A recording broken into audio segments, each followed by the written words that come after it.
அடுத்து வரும் நிகழ்ச்சியானது ஜாய்ஸ் மேயர் ஊழியங்களின் நண்பர்கள் மற்றும் பங்காளர்களால் தாங்கப்படுகிறது.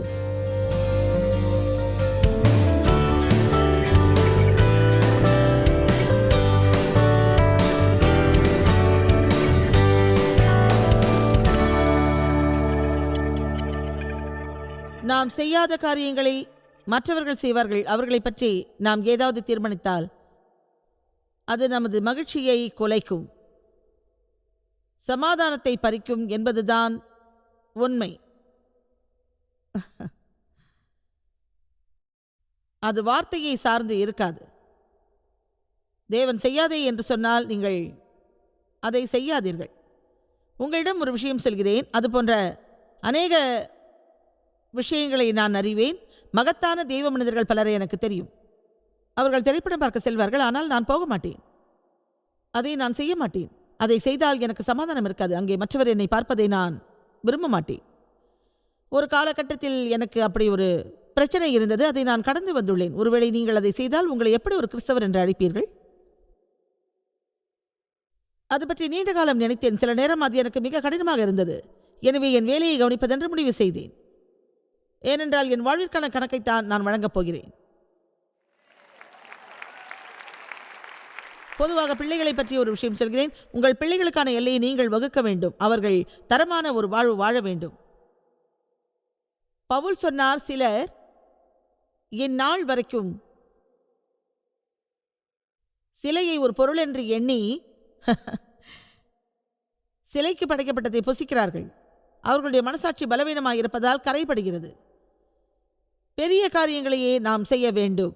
ஆனால் மற்றவர்களின் மனதை பற்றி நாம் தீர்மானிக்கிறோம். அவர்கள் ஆடையை பார்க்கிறோம், தலைமுடியை பார்க்கிறோம், அவர்கள் தேகத்தில் கரை உள்ளதா என்று பார்க்கிறோம். நாம் எல்லோருமே திருச்சபைக்கு செல்வது மிகவும் அவசியம். அப்போதுதான் திருச்சபைகள் நன்றாக இயங்க முடியும். என்னைப் போல இருக்க சிலர் விரும்புவார்கள். எனவே நான் செய்வதை நீங்கள் செய்யாதீர்கள். நீங்கள் செய்ய வேண்டியதை பற்றி நான் சொல்கிறேன். மக்களுக்கு தேவனின் அன்பை போதியுங்கள். தேவனிடம் தனிப்பட்ட முறையில் எப்படி நெருக்கமாக தொடர்பு கொள்வது என்று அவர்களுக்கு போதியுங்கள். பிறகு அவர்கள் என்ன செய்யக்கூடாது என்று தேவன் சொல்லுவார்.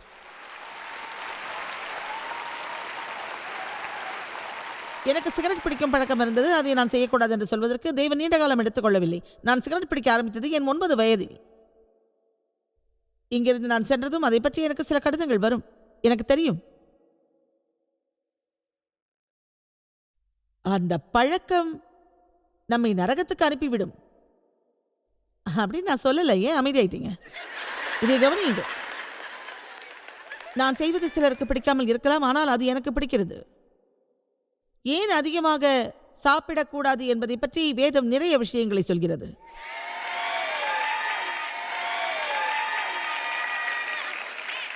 ஆனால் அது சிகரெட் பிடிப்பதை பற்றி சொல்லவில்லை. உங்கள் தேகத்தை கெடுக்கும் காரியங்களை பற்றி அது சொல்லவில்லை. ஆனால் அதை நாம் செய்வது சரியல்ல. புகைப்பிடிப்பதற்கான ஒரு தனிப்பிரிவு பரலோகத்தில் இல்லை. அதற்கு உங்களை நான் சிபாரிசு செய்யவில்லை. ஆமென். எல்லோரும் அறிவார்கள் அது நாற்றமடிக்கும் அசிங்கமான ஒரு பழக்கமாகும் என்று. என் அனுபவத்தில் நான் அதை சொல்கிறேன். யாராவது புகைப்பிடிப்பதை பார்த்தால் நான் கேட்பேன், இது கெட்டது, இது தேவதானா? ஒரு உண்மையை சொல்கிறேன். மோசமான, வெறுக்கத்தக்க, முறையற்ற ஒரு குணத்தோடு நாம் இருப்பது எல்லாவற்றையும் விட மிகவும் மோசமானதாகும்.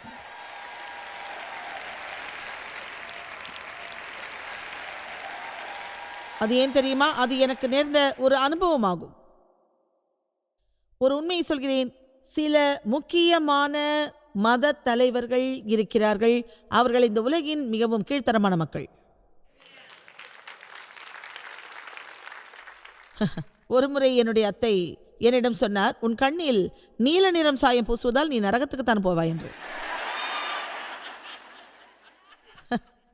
இது போன்ற சில விஷயங்கள் கிறிஸ்தவத்திற்கு மாறுபட்டதாக உள்ளன. நீங்க இதை செய்யாதீங்க, அதை செய்யாதீங்க, இதை செய்யாதீங்க, அதை செய்யாதீங்க, இதை செய்யாதீங்க, அதை செய்யாதீங்கன்னு சொல்லாதீங்க. நாம் வேடிக்கையாக இருப்பது பற்றியும் மகிழ்ச்சியாக இருப்பது பற்றியும் ஏன் பேசக்கூடாது? எப்போதும் குற்ற உணர்வோடும் நிராகரிக்கப்பட்ட மனப்பான்மையோடும் இல்லாமல் இருப்பது எவ்வளவு மகத்தானது. உங்களை பற்றி எனக்கு தெரியாது, ஆனால் ஒரு கிறிஸ்தவராக இருப்பதில் நான் மகிழ்ச்சி அடைகிறேன். பிறரை பற்றி ஒரு தீர்மானம் எடுத்து அவர்களை பற்றி எப்போதும் குறை கூறினால் யாரையும் கிறிஸ்துவிடம் உங்களால் அழைத்து வர முடியாது. அதனால்தான் இயேசு எல்லாரோடும் அமர்ந்து உண்டார். தனது மகிமையையும் பிறர் மீதுள்ள அன்பையும் அவரில் தேவன் இருப்பதையும் வெளிப்படுத்தினார். அவ்விதமாக அவர் வாழ்ந்து பிறரை தன் வசப்படுத்தினார். நான் சமரசம் செய்வதை பற்றி பேசவில்லை. அதை நீங்கள் செய்யக்கூடாது. எனவே எது முக்கியம் என்றும் எது முக்கியமில்லை என்றும் நீங்கள் உண்மையில் அறிய வேண்டும். அதை பற்றி தான் நான் பேசுகிறேன். நீங்கள் வித்தியாசமானவர்கள். முக்கியமான நேரத்தில் அமைதியாக இருக்கிறீர்கள். இதுவே எனது சாட்சி.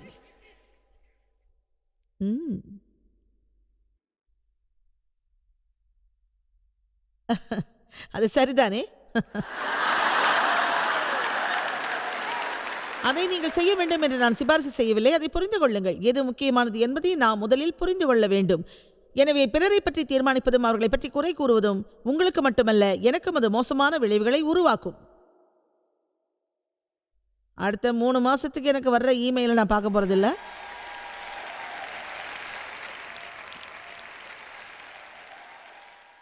தேவனே கருணை காட்டுவீர்.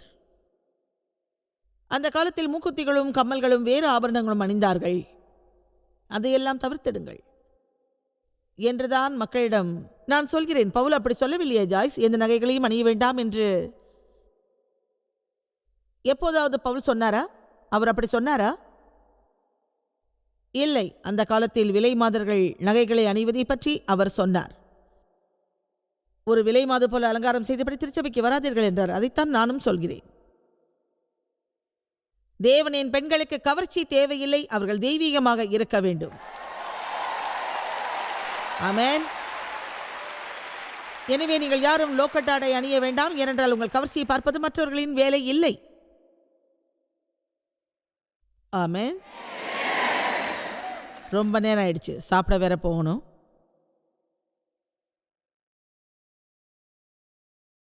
ஓ தேவனே, எமது பசியை பொறுத்தருளும். 4 பக்கமும் வழி இருக்கு. எந்த பக்கம் போறதுன்னு தான் தெரியல.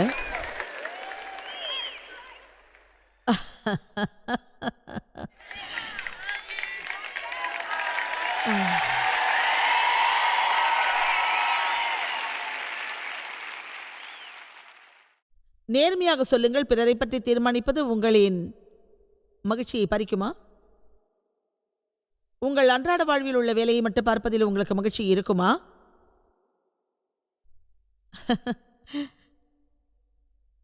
ஒரு மகத்தான வசனம் உள்ளது. அதுதான் ரோமர் 12:14. ஒவ்வொரு மனிதனும் தன்னை பற்றிய கணக்கை வழங்குவான். தேவன் பிறரை பற்றி நம்மிடம் கேட்கப் போவதில்லை. அவர் நம்மை பற்றி தான் கேட்பார். யாராவது ஒருவர் பாவம் செய்ய முற்பட்டால் வேதத்தில் உள்ளபடி அவருக்காக நீங்கள் ஜெபிக்கலாம். அவரது கண்களை திறக்குமாறு தேவனிடம் நீங்கள் ஜெபிக்கலாம். அவர்களை திருத்தக்கூடிய ஒரு சூழ்நிலை உங்களுக்கு இருந்தால் முதலில் அதை செய்யுங்கள். ஒரு நல்ல நண்பராக இருப்பவர் நல்ல வார்த்தைகளை கூறி அவர்களை திருத்த முற்படுவார். அதற்காக அவர்கள் முதுகில் தட்டி நீங்கள் செய்வதெல்லாம் அருமை, அதற்கும் எனக்கும் சம்பந்தமில்லை என்று கூறாதீர்கள். எனக்கு தெரிந்த ஒரு நல்ல நண்பர் பாலியல் தவறில் ஈடுபட்டால் அதை அவரிடம் சுட்டிக்காட்டுவேன். ஆனால் அவரை மன்னிக்க மாட்டேன். தேவையில்லாத வார்த்தைகளை பேச மாட்டேன். அதே சமயம் அவர்கள் தலைமுடி எப்படி உள்ளதென்றோ அதில் என்ன சாயம் உள்ளதென்றோ அவர்கள் எவ்வளவு சர்க்கரை சாப்பிடுகிறார்கள் என்றோ பார்க்க மாட்டேன். ஒவ்வொரு ஆரோக்கியமான மனிதனும் பிறர் என்ன சாப்பிட வேண்டும் என்று சொல்ல விரும்புவான். என் மகன் ஒருவன் தன் தலையை மொட்டையடித்தான். ஆனால் அவன் தலைமுடியோடு அழகாக இருப்பான். அவன் தலையில் எப்போதும் அதிகமான முடி இருக்கும். ஆனால் அதை பற்றி நான் எதுவும் சொல்லாமல், எந்த விமர்சனமும் செய்யாமல் 10 வருடங்கள் என் வாயை பொத்தினேன். எனவே பெற்றோர்களே, நான் சொல்வதை கேளுங்கள். அது போன்ற விஷயங்கள்தான் பொதுவாக நம் பிள்ளைகளின் ஒரு பிரச்சனையாக உள்ளது.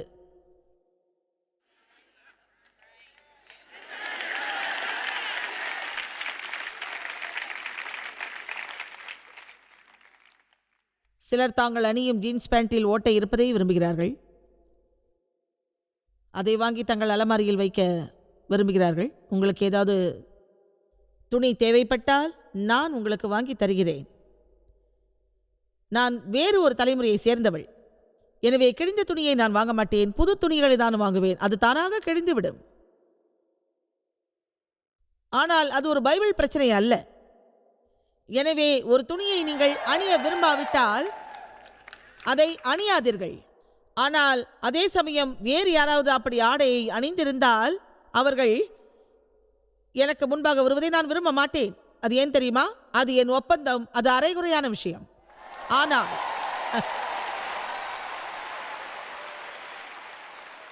ஆனால் என் ஊழியத்தை தொடங்கும்போது எல்லோரும் வேறுவித ஆடை அணிந்திருந்தார்கள்.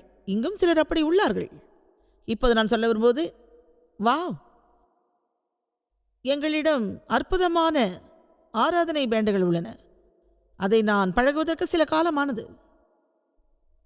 எங்கள் குழுவில் ஒரு நபர் இருந்தார். அவர் மிக நல்லவர். நீண்ட காலம் எங்கள் ஆராதனையில் அவர் இருந்தார். அவர் மிகவும் பிரபலமானவர். அவர் ஆடை அணிவதை நான் விமர்சித்தேன்.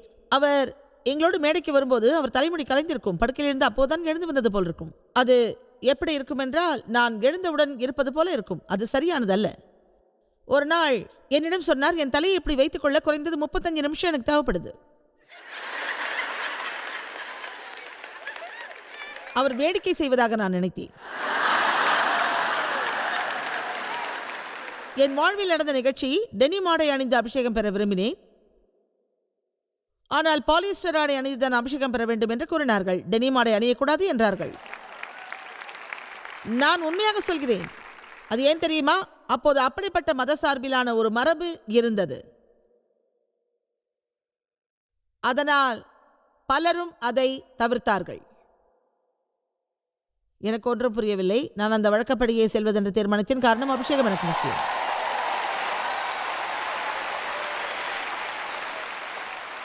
நாம் நினைப்பதெல்லாம் உண்மையாக நிகழும் என்று நாம் நம்புகிறோம்.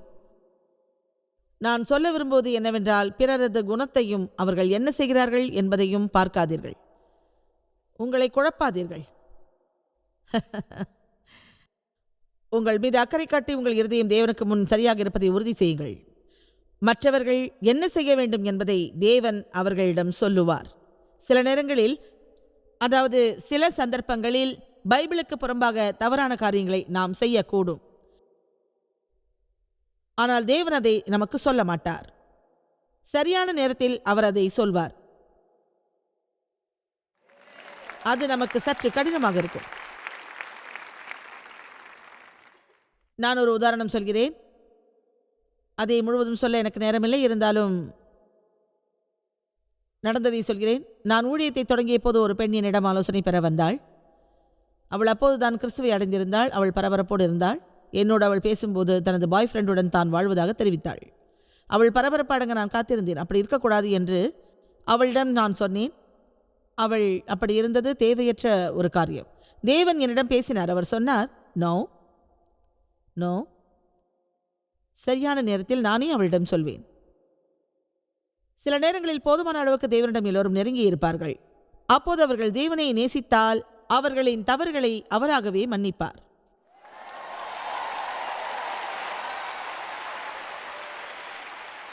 அது சரியானதுதான் என்று விசுவாசிக்கிறீர்களா? தேவன் நமது இருதயத்தை பார்க்கின்றார். அவள் எங்கிருந்து வந்தாள் என்று எனக்கு தெரியாது. அவளுக்கு என்ன நடந்தது என்று தெரியாது. அவள் வாழ்வில் என்ன சூழ்நிலை இருந்தது என்றும் எனக்கு தெரியாது. தேவனுக்கு மட்டுமே அவை எல்லாம் தெரியும். மக்களை எப்படி திருத்துவது என்று அவருக்குத்தான் தெரியும். நாம் செய்ய வேண்டிய ஒரு காரியம், ஜெபிப்போம் ஜெபிப்போம் ஜெபிப்போம். பிறகு ஏதாவது தேவன் உங்களிடம் சொல்ல சொன்னால் அதை பிறரிடம் சொல்லுங்கள். அதை விட்டுவிட்டு நான் இதை உங்களுக்கு சொல்றேன், அதை உங்களுக்கு சொல்றேன், இதை உங்களுக்கு சொல்றேன், அதை உங்களுக்கு சொல்றேன்னு சொல்லாதீர்கள்.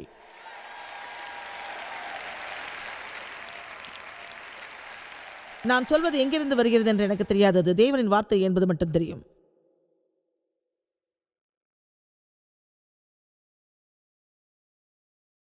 உள்ளபடியே மக்கள் எங்கிருந்தாலும் அவர்கள் நல்லதை செய்யும் போது, அதை நாம் ஏற்கிற போது, நம்முடைய வாழ்க்கையில் அது மிகுந்த மகிழ்ச்சியையும் களிப்பையும் வழங்கும். உங்களிடம் நேர்மையாக சொல்கிறேன், அந்த ஒரு காரணத்தினால்தான் என் கணவர் தேவை நான் மிகவும் பாராட்டுவேன். அது எல்லாவற்றையும் விட மேலானதாகும். அவரை நான் மணமுடித்த போது நான் ஒரு பயிற்சியாளராயிருந்தேன். திருமணத்திற்கு முன் 5 முறை மட்டும் தேவும் நானும் சந்தித்தோம். அதன் பிறகு எங்கள் திருமணம் மிக வேகமாக நடந்தது. அதற்கு நான் சிபாரிசு செய்யவில்லை. இருந்தாலும் அது நன்றாக நடந்தது. 5 தேதிகளில் 5 முறை வெளியே சென்றோம். என்னை முதல் முறை பார்த்தவுடனே உன்னைத்தான் நான் திருமணம் செய்து கொள்வேன் என்றார். என்ன செய்வது, பாவம். அவர் தேவனிடமிருந்து அதை கேட்டிருக்கலாம், மனநிலை கோளாறாகவும் இருக்கலாம். ரெண்டில் ஏதோ ஒன்று. ஆனால் நானாக இருக்க தேவ் விரும்பினார். சில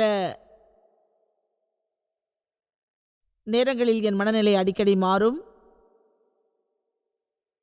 இருந்தாலும் அப்படி நான் இருப்பதில் அவர் மகிழ்ச்சி அடைந்தார். இன்று வரை அவரிடம் அதில் எந்த மாற்றமும் இல்லை. நான் சொல்வது உங்களுக்கு புரிகிறதா?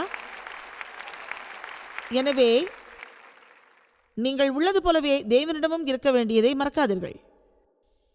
இன்னொரு விஷயத்தையும் நினைவில் வையுங்கள். உங்கள் வாழ்வில் தேவனின் வலிமையான ஒப்பந்தம் வருவதற்கு சில காலம் காத்திருக்க வேண்டும். ஆனால் அதை தவிர்க்காதீர்கள். உங்கள் வாழ்வில் நீங்கள் 10 வருடம் கிறிஸ்தவராக இருந்தால் இந்த உலகில் உள்ள மக்கள் எல்லாம் என்ன செய்ய வேண்டும் என்று நீங்கள் சொல்ல முடியாது. அதற்கான லைசன்ஸ் உங்களுக்கு கிடையாது. நாம் எல்லோரும் வெற்றியை பற்றி பேசுவோம். ஆனால் அதில் எனக்கு ஒரு பிரச்சனை இருந்தது. அதற்கு நீங்கள் என்ன செய்ய வேண்டும் என்று சொல்கிறேன்.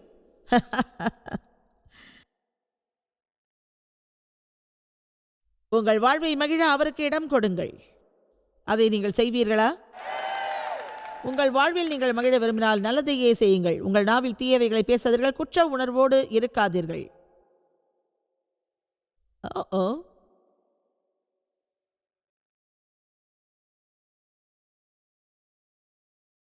எதிலும் நீங்கள் வெளிப்படையாக இருங்கள்.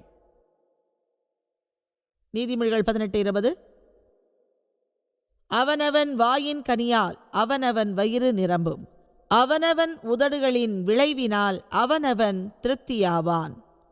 மரணமும் வாழ்வும் நாவின் அதிகாரத்தில் இருக்கும். ஒருவன் எதில் விருப்பப்படுகிறானோ அதன் கனியை புசிப்பான், அவன் வாழ்விலும் மரணத்திலும். நாம் வார்த்தைகளை புசிக்கிறோம், அது சரிதானே?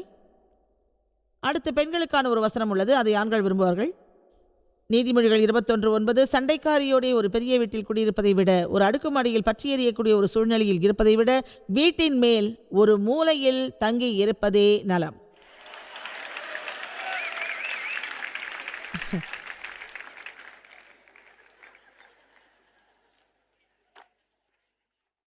சிலவற்றை பேசாதீர்கள். உங்கள் பிரச்சனை பற்றி அதிகமாக பேசாதீர்கள். உங்களை எவ்வளவு பேர் நேசிக்கிறார்கள் என்பது முக்கியமல்ல.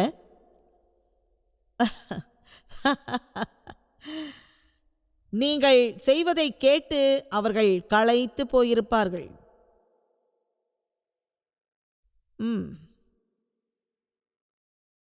குறை கூறுதல்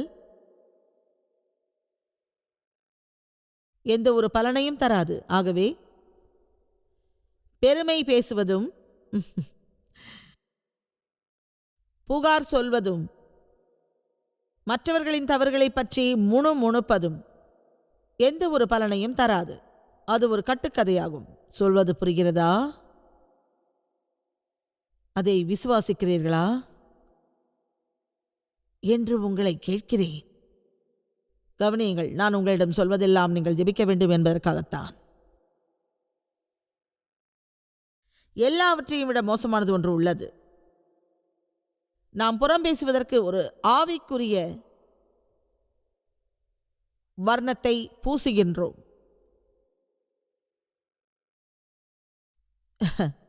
வேதத்தில் எபேசியர் 4:30 சொல்கிறது, அந்த மாதிரி விஷயங்கள் எல்லாம் பரிசுத்த ஆவியை வருத்தத்துக்குள்ளாக்குகிறது. அம்மாதிரியான குணங்கள் நமது மகிழ்ச்சியை வேகமாக பறிக்கிறது. எனவே பிறரை மன்னிக்காமலும் பிறர் மீது வெறுப்போடும் நீங்கள் இருக்காதீர்கள்.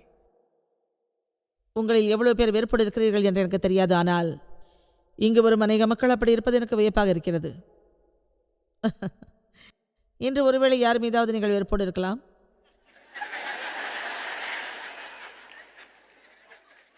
தெய்வம் நானும் அநேக நேரத்தில் வெறுப்போடு திருச்சபைக்கு செல்வோம். போகும் வழியெல்லாம் சண்டை போடுவோம். திருச்சபைக்கு அருகே வந்ததும் நண்பரை பார்த்தது, ஹாய், பிரைஸ் தி லார்ட். அதை எவ்வளவு பேர் செய்துள்ளீர்கள்? உங்கள் வாழ்க்கையின் வெளி தோற்றத்தை காட்டுகிறீர்கள். அது மாறுபட்டது. ஆனால் முற்றிலும் வேறுபட்ட ஒன்று நம் அகத்தில் உள்ளது. அதுதான் தேவனின் ராஜாங்கமாகும். கிறிஸ்து அதில் இருக்கிறார். ஆமென். நம் சூழ்நிலையில் நாம் சமாதானத்தை விரும்புகிறோம், அவர் நமது இருதயத்தில் சமாதானத்தை விரும்புகிறார். இயேசு எப்படி புயல்களில் சமாதானத்தை வரவழைத்தார்? ஏனென்றால் அவரில் சமாதானம் இருந்தது. உங்களிடம் சமாதானம் இருந்தால் வாழ்க்கையில் உருவாகும் புயல்கள் உங்களை ஒன்றும் செய்ய முடியாது. அதுதான் உண்மை. அந்த நாட்களை நினைக்கிறேன். நானும் தேவன் திருச்சபைக்கு செல்லும்போது சண்டை போடுவோம், என் குழந்தைகளை பார்த்து ஓலமிடுவேன், பிறகு ஆராதனைக்கு செல்வோம். நான் முதல் வரிசையில் இருப்பேன், பாடல்களை பாடுவேன், எதையாவது சிந்திப்பேன். அவர் எதை விரும்புகிறாரோ என்று அதைத்தான் நான் சமைப்பேன். ஆனால் அவர் என்ன விரும்புகிறாரோ எனக்கு தெரியாது. பிறகு வீட்டுக்கு செல்வோம். நான் ஒரு பைத்தியம் போல் இருப்பேன். அவர் ஃபுட்பால் மேட்சை பார்ப்பார், நான் மறுபடியும் வெறுப்போடு இருப்பேன். ஏனென்றால் வேலை முழுவதையும் நான் செய்வேன், ஆனால் என் குடும்பத்தில் உள்ளவர்கள் விளையாட்டை பார்ப்பார்கள். நாம் செலுத்துவோம் ஸ்தோத்திர பலியை.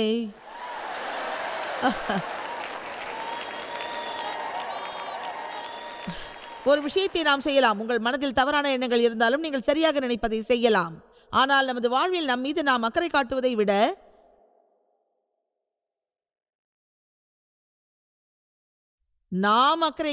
விட தேவன் நம் மீது அதிகமான அக்கறையை காட்டுகின்றார். நேர்மையாக சொன்னால் அதுதான் என் கண்களை திறந்தது. அது எவ்வளவு ஆண்டுகளுக்கு முன்பு என்று தெரியாது, 25-30 ஆண்டுகள் இருக்கலாம். அப்போது நமது உள்ளில் இருக்கும் வாழ்வை பற்றி தேவன் எனக்கு அறிவித்தார். அதே சமயம் வெளியில் இருக்கும் நம்முடைய வாழ்க்கை எதையும் எல்லாவற்றையும் விரும்பும். என்னை பாருங்கள், நான் ஒரு கிறிஸ்தவள். நான் நகைகள் எல்லாம் அணிவதில்லை. என் வீட்டுக்கு வாருங்கள், அங்கே நான் பயன்படுத்தும் புத்தகங்கள் ஏராளம் உள்ளது. என்னிடம் நிறைய சீடிகள் உள்ளன. அதோடு கூட பழைய கேசட் டேப்புகளும் என்னிடம் இருக்கிறது. ஜாய்ஸின் கேசட்டுகளை நான் நீண்ட காலமாக கேட்கிறேன். இப்போது நான் காஃபி அருந்த போகிறேன். இன்னும் சிறிது நேரத்தில் திரும்பி வந்து திருச்சபையில் நடந்ததை கூறுவேன். கேளுங்கள். சகோதரி பிரவுன் செய்ததை நீங்கள் பார்த்தீர்களா? ஜான் செய்திருக்கும் கோமாளித்தனமான சிகை அலங்காரத்தை பார்த்தீர்களா? ஓ கடவுளே! ஆனால் நாம் ஆவிக்குரியவர்கள் என்று நினைக்கிறோம், ஏனென்றால் நம்மை சுற்றி எல்லா வசதியும் உள்ளன. நான் அடிக்கடி சொல்வேன், ஒரு பம்பர் ஸ்டிக்கர் மூலமும் ஒரு பின்னில் இயேசு படத்தை அணிந்திருப்பதன் மூலமும் இந்த உலகிற்கு நம் விசுவாசத்தை காட்ட முடியுமா? ஆனால் அவை தரும் கனிகளில்தான் அதை உண்மையாக அறியலாம். ஆமென். குணங்கள், எண்ணங்கள், அதோடு நமது குற்றமனப்பான்மை என்ன? அது நம்முள்ளே உள்ளது. அப்போஸ்தலர் பவுல் சொன்னார், தான் குற்ற மனப்பான்மையிலிருந்து விடுபட தேவனிடம் தொடர்ந்து முயற்சித்ததாக சொன்னார். நான் தேவனுக்கு மனிதனுக்கு முன்பாக குற்றமற்ற மனசாட்சி உடையவனாய் இருக்க முயற்சி செய்கிறேன். அது அப்போஸ்தலர் 24:16 உள்ளது. அவர் சொன்னார், நான் தேவனுக்கும் மனிதனுக்கும் முன்பாக குற்றமற்ற மனசாட்சி உடையவனாய் இருக்க முயற்சி செய்கிறேன். அதன் அர்த்தம், நீங்கள் யாரையாவது தவறாக நடத்தியிருந்தால் இங்கிருந்து நீங்கள் வெளியே சென்றதும் அவர்களிடம் மன்னிப்பு கேளுங்கள்.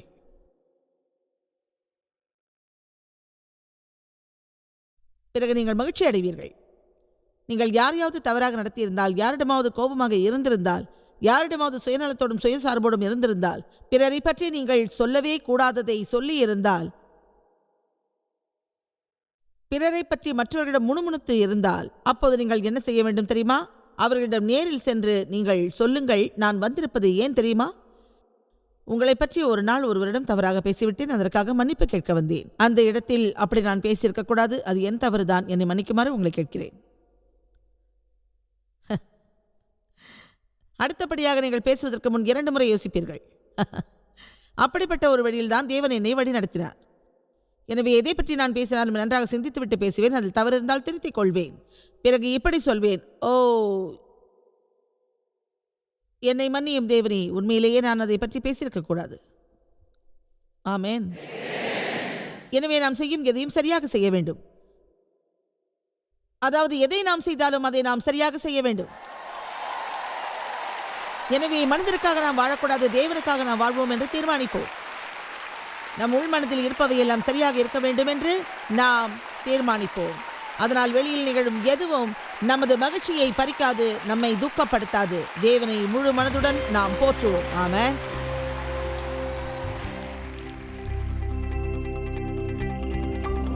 நம் உணர்ச்சியை எப்போதும் நாம் கட்டுப்படுத்த முடியாது.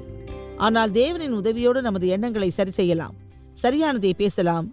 நமது மாறுபட்ட சூழ்நிலையிலும் ஒரு நல்ல குணத்தை நாம் வளர்க்கலாம். அது மிக வல்லமையானதாக இருக்கும்.